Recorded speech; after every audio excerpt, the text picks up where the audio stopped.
Pemirsa, kita awali informasi pagi ini. Kebakaran menghanguskan 98 rumah warga di Kabupaten Berau, Kalimantan Timur. Ya, namun belum diketahui penyebab kebakaran tersebut.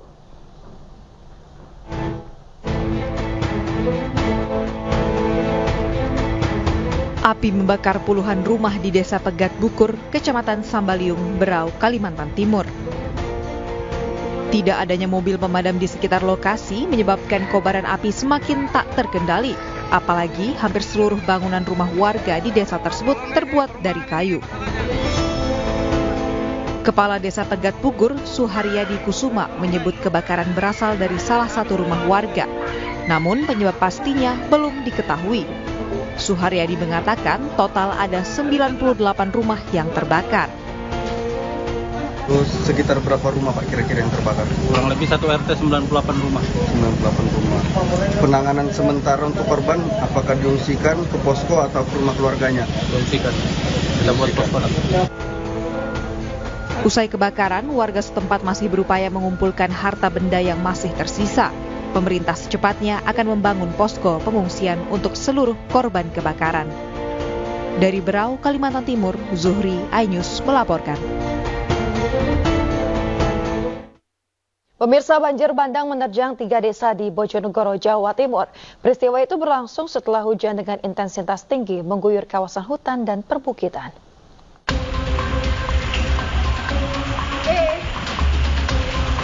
Banjir bandang menerjang Desa Dander, Kecamatan Dander, Bojonegoro, Minggu malam. Air keruh bercampur lumpur dari kawasan hutan mengalir deras di tengah jalan hingga memutus akses penghubung antar kecamatan. Tak hanya di Desa Dander, dari data yang dihimpun, ada 3 desa di wilayah selatan Bojonegoro yang diterjang banjir bandang. Di antaranya Desa Dander, Kunci, serta Desa Sumber Arum, Kecamatan Dander. Menurut warga, ketinggian banjir yang menerjang permukiman antara 50 cm hingga 1 meter. Banjir bandang berlangsung setelah hujan dengan intensitas tinggi mengguyur wilayah selatan Bojonegoro sejak Minggu petang. Meski di sejumlah titik telah surut, namun air bercampur lumpur masih mengotori rumah, tempat ibadah, serta sejumlah fasilitas umum. Banjir bandang ini merupakan yang kedua kali. Sebelumnya peristiwa serupa juga berlangsung pada akhir Desember tahun 2023. Kurang lebih jam setengah 6 lah. Setengah 6 ya? Ya, jam 6. Deras sekali Pak ya? Nah, Harus ya? Ya. Sementara itu, pihak Badan Penanggulangan Bencana Daerah atau BPBD Bojonegoro masih melakukan asesmen atau pendataan terkait dampak yang ditimbulkan akibat peristiwa ini. Dari Bojonegoro, Jawa Timur, Dedi Mahdi, iNews melaporkan. Pemirsa, gara-gara beda pilihan calon presiden, seorang suami di Batu Aji, Kota Batam, Kepulauan Riau tega menganiaya sang istri. Tak terima dengan perlakuan kasar sang suami, istri pun melaporkannya ke pihak berwajib.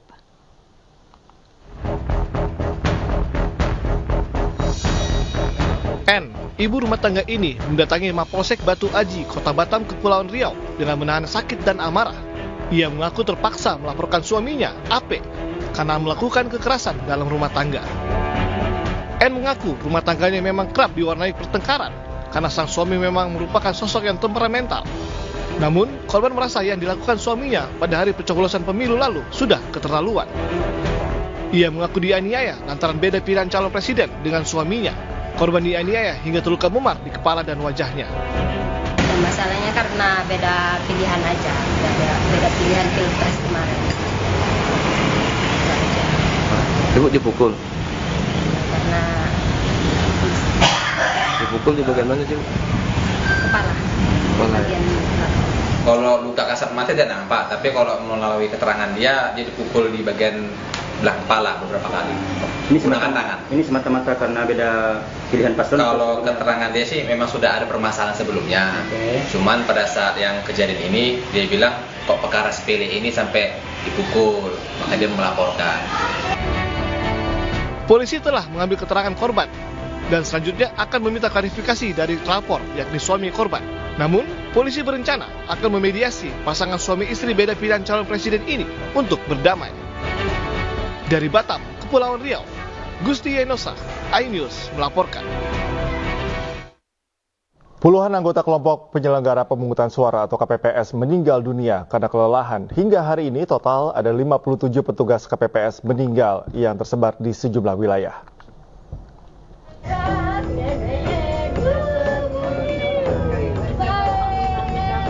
Beginilah suasana duka yang menyelimuti keluarga Antonio Silva Maya, lelaki berusia 54 tahun, warga desa Bawuho, Kecamatan Tasifeto Timur, Nusa Tenggara Barat.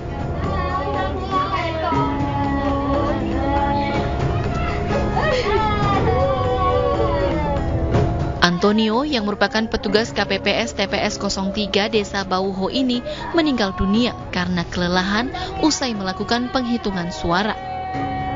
Sebelum kejadian, Antonio diketahui sempat mengeluh tidak enak badan dan pamit untuk istirahat. Namun sesampainya di rumah, Antonio langsung tidur dan akhirnya meninggal dunia.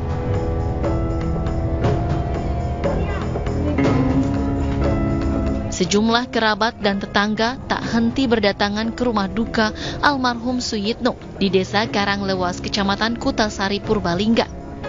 Suyitno merupakan anggota Linmas yang ditemukan meninggal dunia di kamar mandi usai 2 hari menjalankan tugasnya di TPS 07 Desa Karanglewas. Diduga pria berusia 53 tahun itu meninggal karena kelelahan. 12 waktu pertama berangkat. Oh, sebelum pencoblosan itu ya. Memang berapa hari ini memang harus sibuk kurang tidur juga ya, capek. Terus ada riwayat mungkin Pak gitu. Terus pulang itu memang kondisi udah capek atau gimana Pak? Capek. Ada keluhan nggak Bu seperti itu? Selain mengalami kelelahan, Suyitno juga diketahui memiliki riwayat penyakit hipertensi. Berikut data anggota KPPS yang meninggal dunia pada pemilihan umum 2024 berdasarkan wilayah. Di Sumatera Utara ada 1 kasus, Sumatera Selatan terdapat 2 kasus, Riau 1 kasus, Sulawesi Utara 1 kasus, Banten 2 kasus, DKI Jakarta 3 kasus, Jawa Barat 5 kasus, Jawa Tengah 7 kasus, dan Jawa Timur sebanyak 5 kasus. Sementara penyebabnya pun beragam.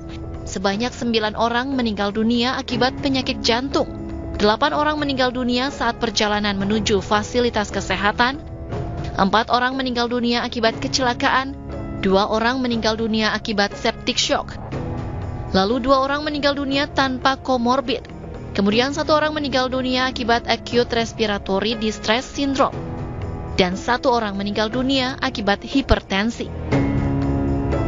Tim Liputan iNews melaporkan.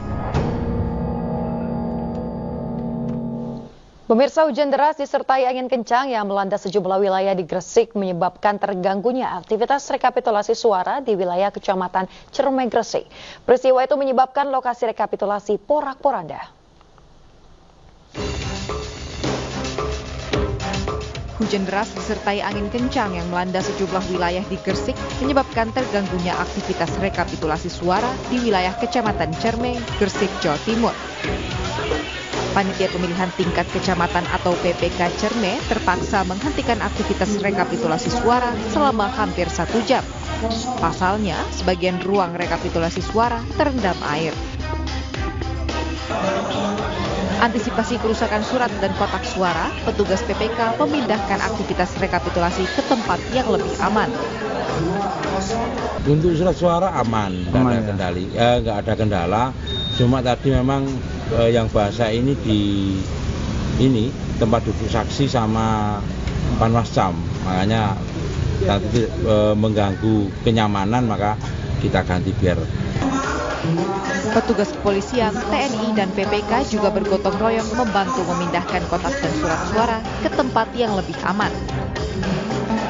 Dari Gresik, Jawa Timur, Agus Ismanto, iNews melaporkan. Pemirsa, truk yang membawa logistik pemilu terjun ke jurang sedalam 17 meter di Kabupaten Timor Tengah Selatan NTT. Seluruh surat suara dan kotak suara aman dalam peristiwa kecelakaan ini. Warga sekitar lokasi kejadian berupaya mengevakuasi dam truk yang terjun ke dalam jurang sedalam 17 meter di Desa Boentuka, Kabupaten Timor Tengah Selatan, NTT Sabtu kemarin. Truk ini membawa puluhan kotak logistik pemilu dari Desa Boentuka dan Desa Benlutu, Kecamatan Batu Putih. Puluhan kotak suara bersama surat suara telah dievakuasi dari dasar jurang. Tak ada korban jiwa dalam kejadian ini. Diduga kecelakaan terjadi akibat sopir mengantuk. Sopirnya itu karena sepanjang hari melakukan distribusi, pergi pulang dari desa, dalam hal ini PPS, ke tingkat kecamatan.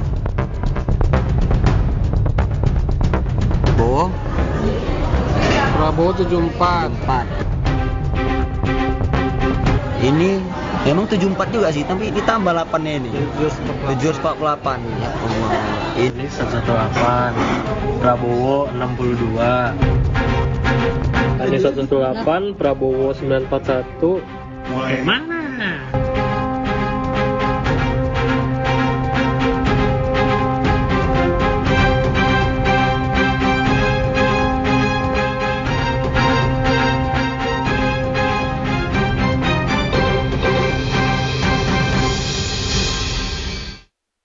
Pemirsa, penghitungan suara hasil pemilu di tingkat kecamatan di Polewali Mandar, Sulawesi Barat diwarnai kericuhan. Salah satu saksi dari partai politik protes adanya penggunaan daftar pemilih tambahan atau DPTB dan juga DPK yang tidak sesuai aturan.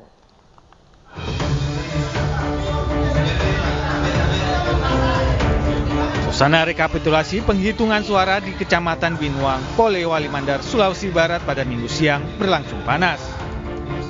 Seorang saksi dari salah satu partai peserta pemilu tiba-tiba protes karena menduga adanya kecurangan dengan modus penggunaan surat suara daftar pemilih tambahan atau DPTB. Saksi tersebut menyatakan terdapat 10 surat suara oleh pemilih tambahan atau DPTB di TPS 2 Miring tanpa adanya surat pindah memilih. Meski sempat diwarnai adu mulut, namun proses rekapitulasi penghitungan suara pemilu 2024 tetap dilanjutkan kembali.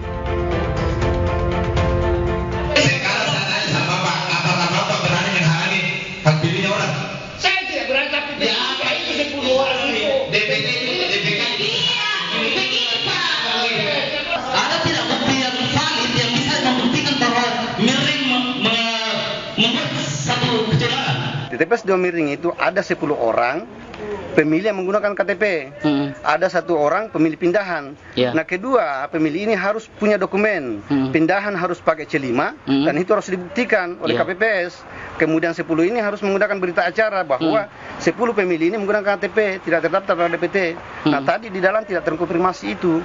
Maksudnya tidak bisa menunjukkan? Tidak bisa menunjukkan. Kami ingin membuka tapi semua seolah-olah ya. Itulah yang terjadi sekarang. Alasannya sendiri perdebatannya sudah habis di TPS. Dia bilang TPS harusnya. Padahal kita ketahui, semua mungkin teman-teman ketahui bahwa saat pencocokan atau perhitungan suara di TPS tidak pernah dituliskan lebih awal berapa yang hadir, berapa pengguna DPK, berapa pengguna DPTB. Tidak pernah. Nanti setelah saksi-saksi sudah bubar baru itu diisi.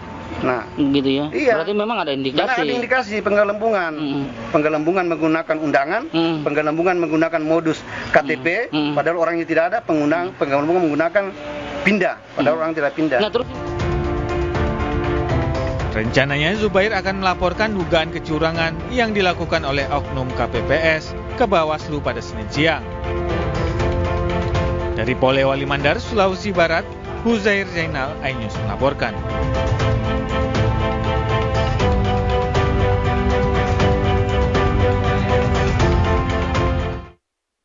Bawaslu Tangerang Selatan, Banten memergoki panitia pemungutan suara yang membuka kotak suara sebelum rapat pleno dilaksanakan. Atas temuan itu, Bawaslu pun telah melaporkannya ke KPU karena dianggap menyalahi aturan.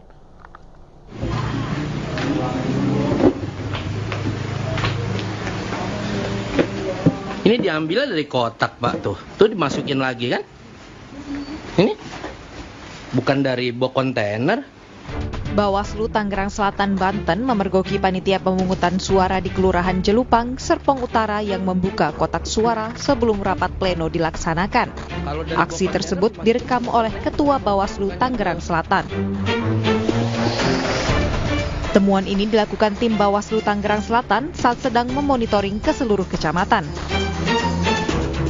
Saat dipergoki, panitia pemungutan suara berdalih jika dibukanya kotak suara ini untuk mengunggah aplikasi Sirekap karena pada pemungutan suara lalu tidak bisa diupload. Atas temuan ini, Bawaslu Tangerang Selatan pun telah melaporkannya ke KPU karena dianggap menyalahi aturan karena ada prosedur dalam membuka kotak suara untuk direkapitulasi. Dari Tangerang Selatan, Banten, Nunung Purnomo, iNews melaporkan. Pemirsa, sejumlah daerah masih melaporkan kesalahan penghitungan suara dan gangguan pada Sirekap. Seperti di Surabaya, Jawa Timur, petugas menemukan perbedaan jumlah suara antara formulir C Plano dengan jumlah suara di sistem informasi rekapitulasi yang ditampilkan di website Info Pemilu.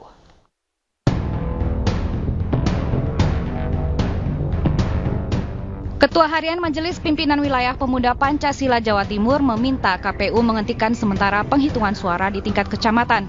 Sebelum melanjutkan penghitungan, KPU diminta untuk melakukan perbaikan dan evaluasi pada sistem informasi rekapitulasi atau Sirekap. Penghentian sementara ini terkait dugaan penggelembungan suara. Dugaannya kan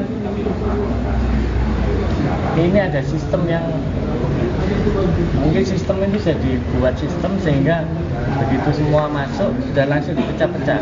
Kalau istilahnya teman-teman itu algoritmanya, ada algoritma di sini. Sementara itu di Denpasar, Bali, KPU Provinsi Bali mengakui adanya kesalahan dalam pemindaian formulir C hasil penghitungan surat suara. Kesalahan yang terjadi dalam aplikasi Sirekap akibat pemindaian dari formulir C yang tidak sesuai. Angka tulis manual yang seharusnya ditulis dengan huruf berkarakter digital justru ditulis dengan karakter biasa sehingga sistem tidak bisa membaca secara benar. Terjadinya proses penurunan suara itu karena satu, kesalahan aplikasi membaca tulisan yang dibuat oleh KPPS. Dalam proses lembaran C hasil, nanti saya pandu lagi, saya akan sampaikan. Dalam proses C hasil ada panduan menulis angka yang bentuknya digital, tetapi ada beberapa KPPS yang menulisnya sesuai dengan model tulisan mereka, tulisan angka mereka. Nah, inilah ada kesalahan aplikasi membaca terhadap proses itu.